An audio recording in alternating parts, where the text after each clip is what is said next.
Welcome back to The Explainer. Today, we're diving into something absolutely intense. We're unpacking a psychological and ethical puzzle pulled straight from one of the most epic texts in human history, the ancient Mahabharata. Specifically, we're going to look at an excerpt from the Vaka-vadha Parva, section 159. If you're someone who appreciates a really structured deep dive analysis of complex moral frameworks, well, you are definitely in the right place. We're about to dissect an ancient narrative that essentially sets up a terrifying, completely inescapable ethical trap. So think about this for a second.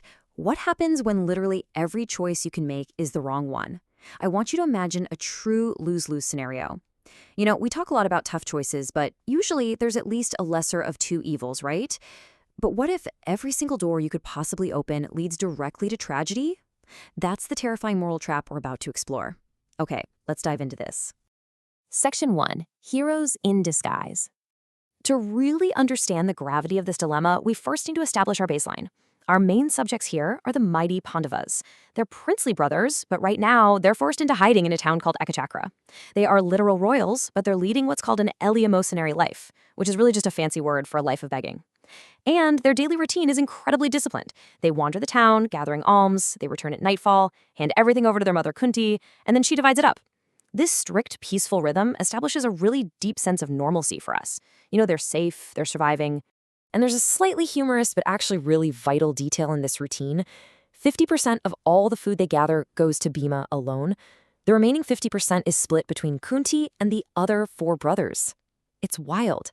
Bhima just has this massive physical appetite, this enormous presence.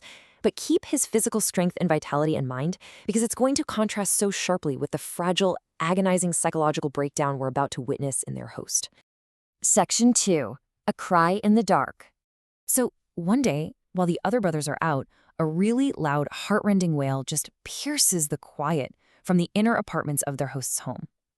Kunti hears the family in piteous lamentation, and she simply cannot bear it. Her reasoning is beautiful.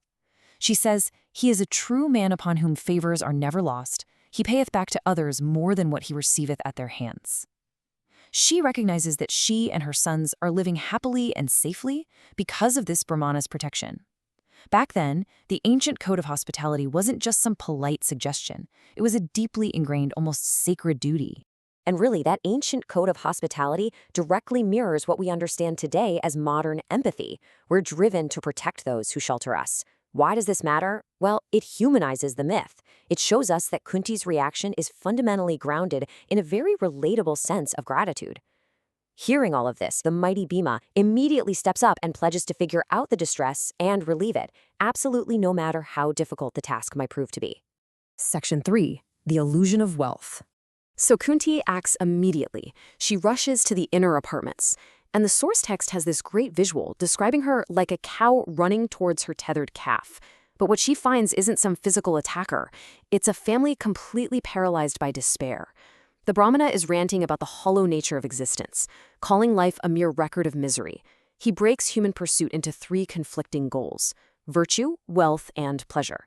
And he argues that pursuing one inherently sabotages the others. Virtue demands selflessness, right? Which obviously clashes with wealth.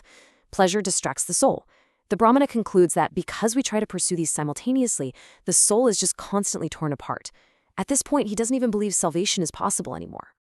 The really crucial point he makes here is what we can call the wealth paradox. The Brahmana states it pretty clearly. The acquisition of wealth is hell, but having it is even worse. Because now you are burdened with this constant, agonizing fear of losing it. Worldly attachments to him are nothing but a sophisticated trap that absolutely guarantees sorrow. But this high-level philosophical despair quickly turns painfully personal. The Brahmana reveals a totally devastating marital tension. In the past, he actually saw danger coming, and he begged his wife to migrate to a safer region. But his wife, driven by this nostalgic attachment to her ancestral homestead, the place where she was born, where her long-dead parents lived, she naively insisted on staying. And now that one decision has cornered them. The tragedy of hindsight is literally suffocating them. Section 4. An impossible choice. So here is the situation. The Brahmana has been forced into a corner by a mysterious, deadly threat. We don't even need to know the specific monster outside the door to understand the monster inside the room. He must witness the death of a relative or die himself. His wife, his son, his daughter, or himself. Put yourself in his helpless position for a second. This is the ultimate, unbearable trolley problem. He has to choose who goes to the slaughter. Let's break down his thought process for each of these awful options.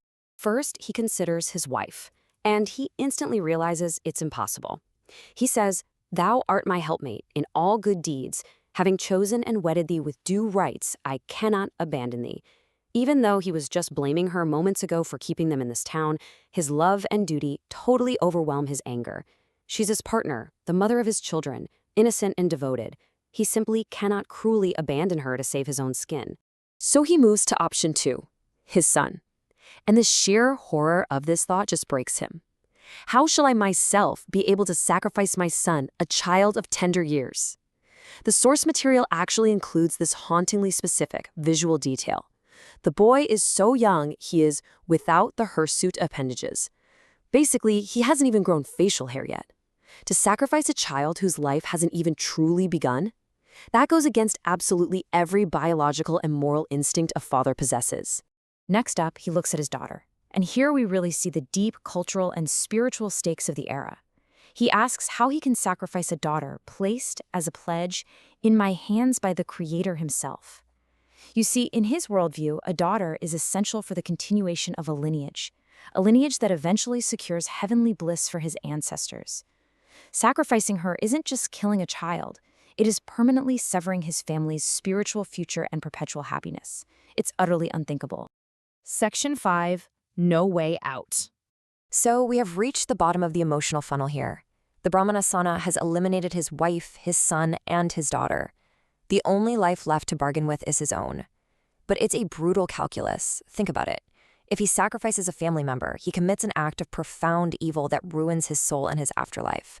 But if he sacrifices himself, his innocent family is left without their provider in a hostile world, and they will almost certainly perish from starvation or danger anyway. His self-sacrifice doesn't even save them. It literally merely delays their destruction.